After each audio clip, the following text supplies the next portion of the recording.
YouTube is already full of videos documenting Microsoft's failed ventures into the portable tech industry, but most of those videos tend to focus on the Zune MP3 player, or maybe even Windows Phone, the operating system found under the hood of the Nokia Lumia range from 2011. But there's a relative of these products that's failed even more miserably and almost went under the radar: the Microsoft Kin. So what exactly is the Kin, and how did the billion-dollar failure shape the future of the smartphone industry? Here's how it happened.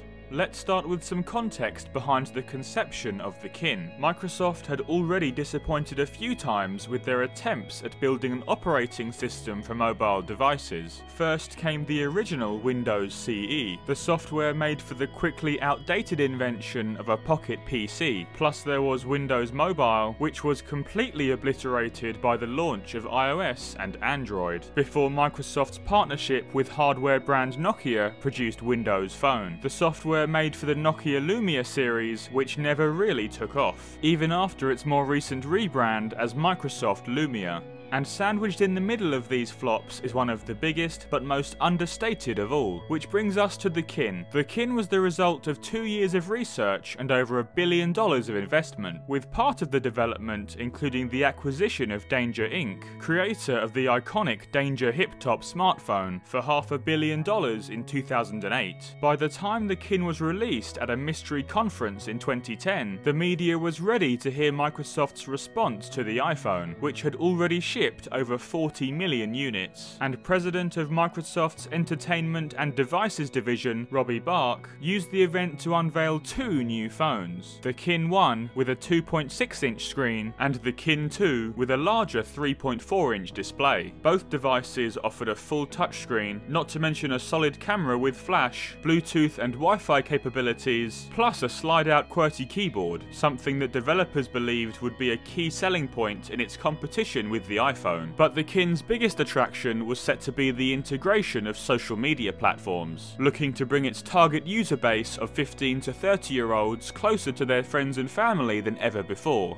So what exactly happened to turn such an exciting product into one of the biggest flops in Microsoft history? First and foremost, there was the operating system, a modified version of Microsoft CE which had originally been released 15 years prior. Despite the apparent emphasis of its social features, the Kin was released without an instant messaging platform, very poor compatibility with Twitter, and not even an app store to download your favorite applications. What's more, the phone offered no autocorrection or predictive text, or any opportunity for users to transfer contacts from another device.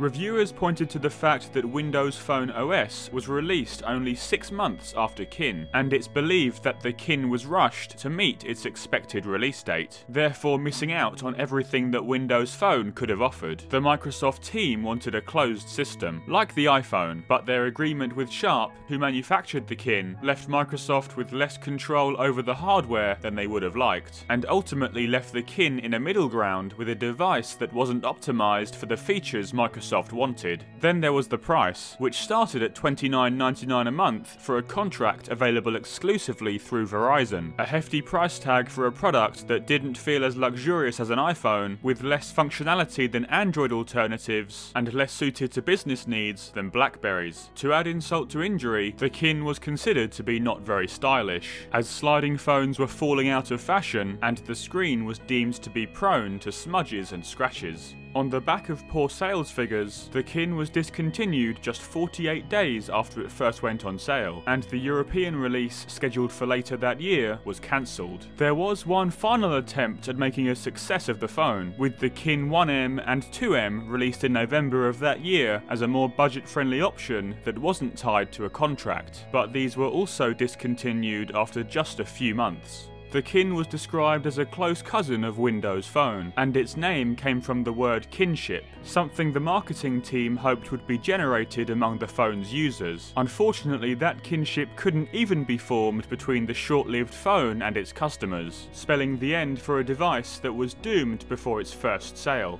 And that's how it happened. If you'd like to see more videos on other devices like the Zune, then let us know in the comments below, and thanks for watching.